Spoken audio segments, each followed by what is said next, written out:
Hello friends, ഏവർക്കും market അപ്ഡേറ്റ്സിൻ്റെ ഒരു പുതിയ എപ്പിസോഡിലേക്ക് വീണ്ടും സ്വാഗതം. അങ്ങനെ വീണ്ടും ഒരു തിരിച്ചുവരവിൻ്റെ സെഷനായിരുന്നു ഇന്ന് മാർക്കറ്റിൽ കാണാനുണ്ടായിരുന്നത്. നിഫ്റ്റിയിൽ ഏകദേശം 135-ലധികം പോയിൻറ്റ്സിൻ്റെ ഗെയിൻ റിപ്പോർട്ട് ചെയ്തു. 13,601 മുകളിലാണ് ഇന്ന് മാർക്കറ്റ് എൻഡ് ആയിട്ടുണ്ടായിരുന്നത്. സെൻസെക്സിനെ സംബന്ധിച്ചിടത്തോളം 437 പോയിൻറ്റ്സിലധികം ഉള്ളൊരു ഗെയിനും ബാങ്ക് നിഫ്റ്റിയിൽ 257 പോയിൻറ്റ്സിൻ്റെ ഒരു ഗെയിനും ഇന്ന് റിപ്പോർട്ട് ചെയ്തിട്ടുണ്ടായിരുന്നു. നിഫ്റ്റിയിൽ Wipro, Cipla, Tata steel, Tata motors, Hindustan Unilever ഇവരായിരുന്നു ടോപ്പ് പെർഫോമിംഗ് സ്റ്റോക്സ് ആയിട്ട് നിന്നത്.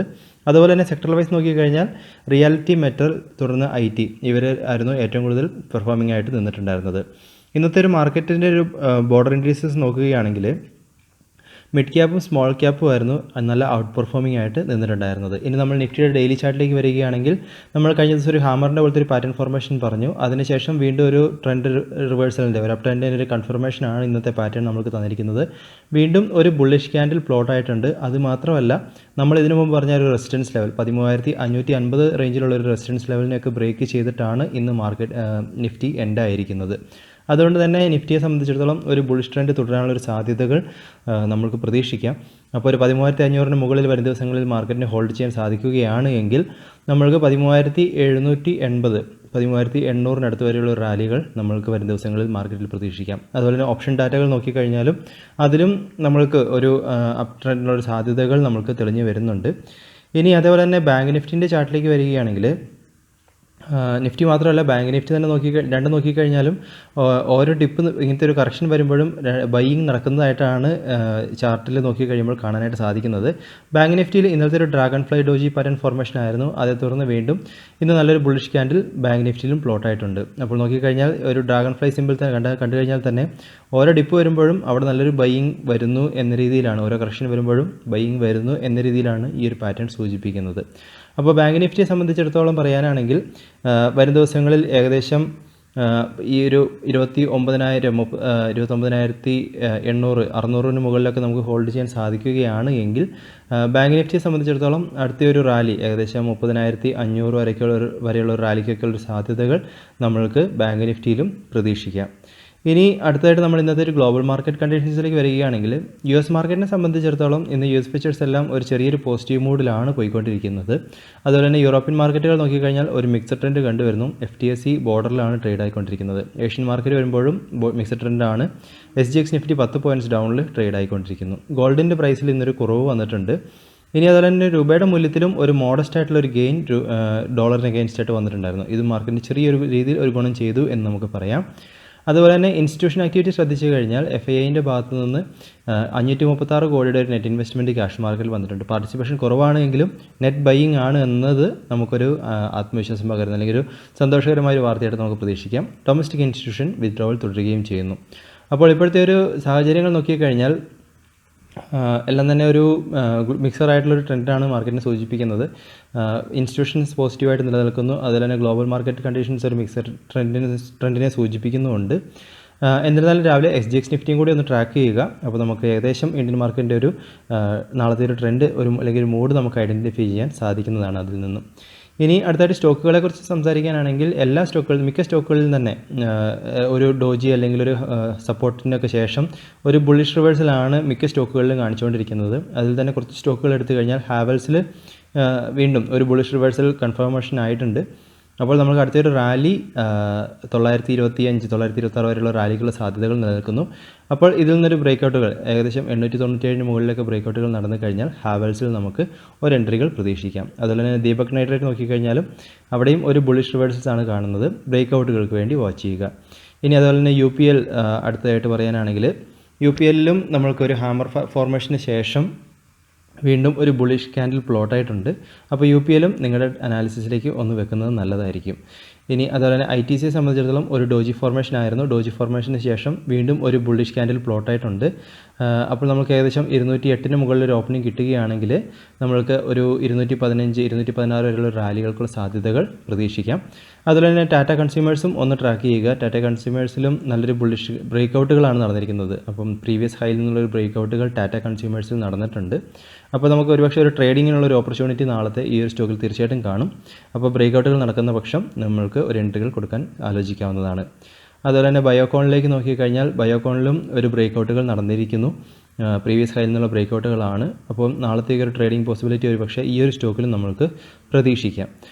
ഇനി അതേപോലെ തന്നെ LIC ഹൗസിംഗ് ഫിനാൻസ്, ഈ ഒരു സ്റ്റോക്കിൽ ഒരു സപ്പോർട്ട് ഫോർമേഷന് ശേഷം, ഈ ഒരു സപ്പോർട്ട് സോണുകളൊക്കെ വന്നതിന് ശേഷം ഒരു ബുള്ളിഷ് റിവേഴ്സൽ ഈ ഒരു സ്റ്റോക്കിൽ കാണുന്നുണ്ട്. ഒരു പക്ഷേ ഒരു സ്വിംഗ് ട്രേഡിങ്ങിനുള്ള ഒരു പോസിബിലിറ്റി നമുക്ക് LIC ഹൗസിംഗ് ഫിനാൻസിൽ പ്രതീക്ഷിക്കാം. അപ്പോൾ ബ്രേക്കൗട്ടുകൾ നടന്നു കഴിഞ്ഞാൽ നമ്മൾക്ക് അടുത്തൊരു റാലി 389 390 വരെയുള്ള റാലിക്കുള്ള സാധ്യതകൾ നിലനിൽക്കുന്നു. ആ റേഞ്ചിലാണ് നമുക്ക് അടുത്ത റെസിസ്റ്റൻസുകൾ LIC ഹൗസിംഗ് ഫിനാൻസിൽ നിലനിൽക്കുന്നത്. അതുപോലെ തന്നെ ഗ്രാസിമും നിങ്ങളൊന്ന് ട്രാക്ക് ചെയ്യുക. ഗ്രാസിമിലും ഒരു ബുള്ളിഷ് റിവേഴ്സലാണ് കാണുന്നത്. അതുപോലെ തന്നെ ടാറ്റ മോട്ടോഴ്സും സി എൻ്റർടൈൻമെൻറ്റ്, ഈ ഒരു സ്റ്റോക്കുകളും അതുപോലെ തന്നെ വാബാക്ക്, ഇത് മൂന്നിലും ഇതേ സെയിം ട്രെൻഡ് തന്നെയാണ് കണ്ടുവരുന്നത്. ബുള്ളിഷ് റിവേഴ്സൽസ് ഫോം ആയിട്ടുണ്ട് ഈ ഒരു സ്റ്റോക്കുകളിൽ. തീർച്ചയായിട്ടും ഈ ഒരു സ്റ്റോക്കുകളൊക്കെ നിങ്ങൾ ട്രാക്ക് ചെയ്യുന്നുണ്ടെങ്കിൽ ഈ ഒരു ഡാറ്റ നിങ്ങളുടെ അനാലിസിസിനായിട്ട് ഉപയോഗിക്കാവുന്നതാണ്. ഇനി അടുത്തായിട്ട് പ്രധാനപ്പെട്ട അപ്ഡേറ്റുകളിലേക്ക് പോവുകയാണെങ്കിൽ ആദ്യമേ തന്നെ ഈ ഒരു ദിവസത്തെ മേജർ ഓർഡർ വിന്നുകൾ നോക്കുകയാണെങ്കിൽ ആദ്യമേ TCSനെ സംബന്ധിച്ചിടത്തോളം അവർക്ക് ഏകദേശം 500 മുതൽ 1000 മില്യൺ ഡോളേഴ്സ് ഇടയ്ക്ക് വർത്ത് ചെയ്യുന്ന ഡിജിറ്റൽ ഓർഡറുകൾ അവർക്ക് ഡച്ച് ബാങ്കിൽ നിന്ന് വിൻ ചെയ്തതായിട്ട് അറിയിച്ചിരിക്കുന്നു. അതിൽ നിന്ന് വിപ്രോയെ സംബന്ധിച്ചിടത്തോളം മെട്രോ AGയുമായിട്ട് അവർ ഒരു പാർട്ട്ണർഷിപ്പ്, ഒരു ഡിജിറ്റൽ ഫോർമേഷൻ്റെ ഒരു പാർട്ട്ണർഷിപ്പിലേക്ക് വന്നിട്ടുണ്ട്. ഏകദേശം 700 മില്യൺ ഡോളേഴ്സിന് മുകളിൽ വർത്ത് ചെയ്യുന്ന ഓർഡറുകൾ എന്നാണ് കാണിച്ചിരിക്കുന്നത്. ഇൻഫോസിസിന് മൾട്ടിപ്പിൾ ഓർഡർ വിന്നുകളാണ് നടന്നിരിക്കുന്നത്. ഒരു മൾട്ടി ഇയർ കോൺട്രാക്റ്റ് ഡെയിംലറുമായിട്ട് അവർ വിൻ ചെയ്തിരിക്കുന്നു. പിന്നെ വാൻഗാർഡുമായിട്ടും എൽ പാസോ വാട്ടേഴ്സ്, റോൾസ് റോയ്സുമായിട്ട് അവർ വിൻ ചെയ്തിരിക്കുന്നു. അതുപോലെ തന്നെ TCSനെ സംബന്ധിച്ചിടത്തോളം അവർക്കും വീണ്ടും ഓർഡറുകൾ വിൻ ചെയ്തതാണ് കാണിച്ചിരിക്കുന്നത്. ഇത് മാത്രമല്ല അടുത്തതായിട്ട് രാംകോ സിസ്റ്റത്തെ സംബന്ധിച്ചിടത്തോളം അവർക്കും ഒരു മൾട്ടി ഇയർ വിന്നുകൾ അവർക്ക് കിട്ടിയതായിട്ട് അറിയിച്ചിട്ടുണ്ടായിരുന്നു. അപ്പോൾ ഇവർക്കും ഒരു പോസിറ്റീവ് ന്യൂസ് ആയിട്ടാണ് കാണുന്നത്. അപ്പോൾ ഇന്ന് നോക്കിക്കഴിഞ്ഞാൽ രാംകോ സിസ്റ്റത്തിലും നല്ലൊരു അപ് ട്രെൻഡ് കാണാനുണ്ടായിരുന്നു. മാത്രമല്ല IT സെക്ടറുകൾ കഴിഞ്ഞ കുറച്ച് ദിവസങ്ങളായിട്ട് ഹൈ ഫോർമേഷൻ ഫോം ചെയ്ത് പോയിക്കൊണ്ടിരിക്കുന്നു. അതുകൊണ്ട് തന്നെ തീർച്ചയായിട്ടും ഈ ഒരു സ്റ്റോക്കുകൾ അല്ലെങ്കിൽ ഈ ഒരു IT സെക്ടറിലുള്ള സ്റ്റോക്കുകളൊക്കെ തീർച്ചയായിട്ടും നിങ്ങളുടെ റഡാറിൽ വെക്കുന്നത് നല്ലതായിരിക്കും. ഇനി അടുത്തതായിട്ട് പ്രധാനപ്പെട്ട വാർത്തകളിലേക്ക് വരുമ്പോൾ അടുത്തയാഴ്ച ഇന്ത്യ അസ്ട്രാസെനക്കയുടെ കൊറോണ വാക്സിൻ അപ്രൂവൽ കൊടുക്കാനുള്ള സാധ്യതകളുണ്ട് എന്നൊരു ന്യൂസ് റിപ്പോർട്ടുകൾ കണ്ടിട്ടുണ്ടായിരുന്നു. അപ്പോൾ അങ്ങനെ ഒരു അപ്രൂവൽ വരികയാണെങ്കിൽ അത് വീണ്ടും മാർക്കറ്റിന് ഗുണം ചെയ്യും. അപ്പോൾ തീർച്ചയായിട്ടും ആ ഒരു ന്യൂസുകളെക്കുറിച്ചുള്ളൊരു കൂടുതൽ അപ്ഡേറ്റുകൾ ട്രാക്ക് ചെയ്യുന്നത് നല്ലതായിരിക്കും. അതുപോലെ തന്നെ ആൻ്റണി വേസ്റ്റ് ഹാൻഡ്ലിംഗ് സെല്ലിൻ്റെ IPO ഇന്ന് ലാസ്റ്റ് ഡേ ആയിരുന്നു. ലാസ്റ്റ് ഡേയിലുള്ള ലേറ്റസ്റ്റ് ആയിട്ട് റിപ്പോർട്ടുകൾ നോക്കിക്കഴിഞ്ഞാൽ 15 മടങ്ങിലധികമുള്ള സബ്സ്ക്രിപ്ഷൻ നടന്നതായിട്ട് കാണിച്ചിരിക്കുന്നു. അതുമാത്രമല്ല ഗ്രേ മാർക്കറ്റ് പ്രീമിയം 50% മുകളിലായിരുന്നു എന്നൊരു റിപ്പോർട്ടുകളും വന്നിട്ടുണ്ടായിരുന്നു ഇതിനു മുൻപ്. അപ്പോൾ വളരെ നല്ലൊരു റെസ്പോൺസുകൾ ഇവർക്ക് രണ്ടാമത്തെ പ്രാവശ്യം ഇഷ്യൂ ചെയ്തപ്പോൾ കിട്ടിയിരിക്കുന്നു. അപ്പോൾ അതുപോലെ തന്നെ മിസ്സിസ് ബെക്ടേഴ്സിൻ്റെ IPO ഇന്ന് അലോട്ട്മെൻറ്റ് ഡേറ്റ് ആയിരുന്നു. അപ്പോൾ ഈ ഒരു IPOകളൊക്കെ ഇതിനെ സംബന്ധിച്ചുള്ള അപ്ഡേറ്റുകളൊക്കെ തീർച്ചയായിട്ടും നിങ്ങൾ ട്രാക്ക് ചെയ്യുക. ഇനി അടുത്തായിട്ട് രാംകോ സിസ്റ്റത്തെ സംബന്ധിച്ചിടത്തോളം അവർ ഒരു ഫോർച്യൂൺ 500 കമ്പനിയായിട്ട് ഒരു $multi-million എഗ്രിമെൻറ്റ് സൈൻ ചെയ്തതായിട്ട് ന്യൂസ് അപ്ഡേറ്റുകൾ വന്നിട്ടുണ്ടായിരുന്നു. അതുപോലെ തന്നെ L&Tയുടെ വാട്ടർ ആൻഡ് എഫ്ലുവൻറ്റ് ട്രീറ്റ്മെൻറ്റ് ബിസിനസ്സിന് ഏകദേശം 2500 മുതൽ 5000 കോടിക്കുള്ളിൽ വർത്ത് ചെയ്യുന്ന ഓർഡറുകൾ വിൻ ചെയ്തതായിട്ടും അപ്ഡേറ്റുകളിൽ കാണിച്ചിരിക്കുന്നു. അതുപോലെ തന്നെ ടാറ്റ കൺസ്യൂമേഴ്സിനെ സംബന്ധിച്ചിടത്തോളം ഒരു ഗുഡ് ന്യൂസ് എന്ന് വെച്ച് കഴിഞ്ഞാൽ ഈഡിൽവിസിൻ്റെ ഭാഗത്ത് വന്ന അപ്ഡേറ്റുകളിൽ നോക്കുമ്പോൾ ഇനി വരാൻ പോകുന്ന സെമി ആനുവൽ റിവ്യൂവിൽ നിഫ്റ്റിയുടെ റീബാലൻസിങ്ങിനെ സംബന്ധിച്ചിടത്തോളം ഒരു ഡിസ്കഷൻ ഉണ്ടാവും. അതിൽ ടാറ്റ കൺസ്യൂമേഴ്സിനെ ഇൻക്ലൂഡ് ചെയ്യാനുള്ള സാധ്യതകൾ ഉണ്ടാവും എന്ന രീതിയിലൊരു ന്യൂസ് അപ്ഡേറ്റുകൾ വന്നിട്ടുണ്ടായിരുന്നു. അപ്പോൾ ഫെബ്രുവരി സെക്കൻഡ് ഹാഫിലായിരിക്കും ഈ ഒരു സെമി ആനുവൽ റിവ്യൂ നടക്കാൻ പോകുന്നത്. അപ്പോൾ ഒരുപക്ഷെ ടാറ്റ കൺസ്യൂമർ എലിജിബിൾ ആകും. അപ്പോൾ അടുത്തൊരു സ്റ്റോക്കായിട്ട് നിഫ്റ്റി 50യിലേക്ക് വരാൻ സാധ്യതയുണ്ടെന്നാണ് കാണിച്ചിരിക്കുന്നത്. അങ്ങനെ ഒരു ന്യൂസ് അപ്ഡേറ്റ് വരികയാണെങ്കിൽ തീർച്ചയായിട്ടും ടാറ്റ കൺസ്യൂമേഴ്സിനെ നമുക്കൊന്ന് ട്രാക്ക് ചെയ്യാവുന്നതാണ്. ഇനി അതുപോലെ തന്നെ ബജാജ് ഓട്ടോയെ സംബന്ധിച്ചിടത്തോളം അവർ മഹാരാഷ്ട്ര ഗവൺമെൻറ്റുമായിട്ട് ഒരു ധാരണാപത്രം സൈൻ ചെയ്തിരിക്കുന്നു. 650 കോടിയുടെ ഒരു പ്രൊഡക്ഷൻ പ്ലാന്റ് മഹാരാഷ്ട്രയിൽ നിർമ്മിക്കുന്നതിനായിട്ടാണ് ഈ ഒരു ധാരണാപത്രം സൈൻ ചെയ്തിരിക്കുന്നത്. അതുപോലെ തന്നെ ഈ ഒരു പ്രൊഡക്ഷൻ പ്ലാന്റ് ആരംഭിച്ചു കഴിഞ്ഞാൽ 2023 ആകുമ്പോഴത്തേക്കും അവർക്ക് ആ ഒരു പ്ലാന്റിൽ പ്രൊഡക്ഷൻ ആരംഭിക്കാൻ സാധിക്കും എന്ന രീതിയിലാണ് അപ്ഡേറ്റുകളിൽ കാണിച്ചിരിക്കുന്നത്. അതുപോലെ തന്നെ മജസ്കോയെ സംബന്ധിച്ചിടത്തോളം അവരുടെ ഡിവിഡൻഡിൻ്റെ എക്സിക്യൂഷൻ ഡേറ്റ് ആയിരുന്നു ഇന്ന്. എക്സിക്യൂഷൻ നടന്നതിന് ശേഷം 12 രൂപ 20 പൈസയിലാണ് ഇന്ന് ഷെയർ പ്രൈസ് എൻഡായിട്ടുള്ളത്. അതുപോലെ തന്നെ PNBയെ സംബന്ധിച്ചിടത്തോളം, പഞ്ചാബ് നാഷണൽ ബാങ്കിനെ സംബന്ധിച്ചിടത്തോളം LIC അവരുടെ സ്റ്റേക്ക് PNBയിൽ ഇൻക്രീസ് ചെയ്തിരിക്കുന്നു. 4.12% നിന്ന് 7.73% ഇപ്പോൾ ഉയർത്തിയിരിക്കുന്നത്. ഇനി അതുപോലെ തന്നെ വോഡാഫോൺ ഐഡിയയ്ക്കും ഒരു ഗുഡ് ന്യൂസ് ഉണ്ട്. അവർ ഫയർ വർക്ക് എന്ന് പറഞ്ഞ ഒരു സ്റ്റോറി പബ്ലിഷിംഗ് പ്ലാറ്റ്ഫോമുമായിട്ട് ഒരു പാർട്ണർഷിപ്പിലേക്ക് വന്നിട്ടുണ്ട്. അവരുടെ യൂസേഴ്സിന് ഒരു ഷോർട്ട് വീഡിയോ കണ്ടന്റിനുള്ള ആക്സസ് പ്രൊവൈഡ് ചെയ്യുന്നതിനുള്ള രീതിയിലൊരു പാർട്ണർഷിപ്പാണ് ഇപ്പോൾ കാണിച്ചിരിക്കുന്നത്. അതുപോലെ തന്നെ ജുബിലൻറ്റ് ഫുഡ് വർക്കിനെ സംബന്ധിച്ചിടത്തോളം അവരുടെ ബ്രാൻഡായ ഡൊമിനോസ് പിസ്സ അവർ പുതിയൊരു പിസ്സ വേരിയൻറ്റ് ഇൻട്രൊഡ്യൂസ് ചെയ്തിരിക്കുന്നു, ദി അൺതിങ്കബിൾ പിസ്സ എന്ന പേരിൽ. അപ്പോൾ ഇത് നോക്കിക്കഴിഞ്ഞാൽ 100% വെജിറ്റേറിയൻ ആയിട്ടുള്ള പിസ്സയാണ്. അപ്പോൾ അതിൽ തന്നെ ഇവരുപയോഗിക്കുന്ന ഇൻഗ്രീഡിയൻസ് എല്ലാം തന്നെ പ്ലാന്റ് പ്രോട്ടീൻസ് ആണ്, പ്ലാന്റിൽ നിന്ന് നിർമ്മിച്ചെടുക്കുന്ന പ്രോട്ടീൻസ് ആണ് ഉപയോഗിച്ചിരിക്കുന്നത്. അതുപോലെ തന്നെ 100% വെജിറ്റേറിയൻ ആണ്. എന്നിരുന്നാലും ഇത് ടേസ്റ്റ് ചെയ്യുമ്പോൾ ഒരു ചിക്കൻ സ്മെല്ലിൻ്റെ ഒരു സെൻസറി ടേസ്റ്റൊക്കെ വരും എന്ന രീതിയിലാണ് ഇവരുടെ ന്യൂസുകളിൽ കാണിച്ചിരിക്കുന്നത്. അപ്പോൾ ഇവർക്കും ഒരുപക്ഷെ ഒരു ഗുഡ് ന്യൂസായിട്ട് മാറാനുള്ള സാധ്യതകൾ നമുക്ക് പ്രതീക്ഷിക്കാം. ഇനി അതുപോലെ തന്നെ ടാറ്റ മോട്ടോഴ്സിനെ സംബന്ധിച്ചിടത്തോളം അവർ ലൈറ്റ് കൊമേഴ്ഷ്യൽ വെഹിക്കിൾസിൻ്റെ ഒരു പുതിയ ഒന്ന് ലോഞ്ച് ചെയ്തിരിക്കുന്നു.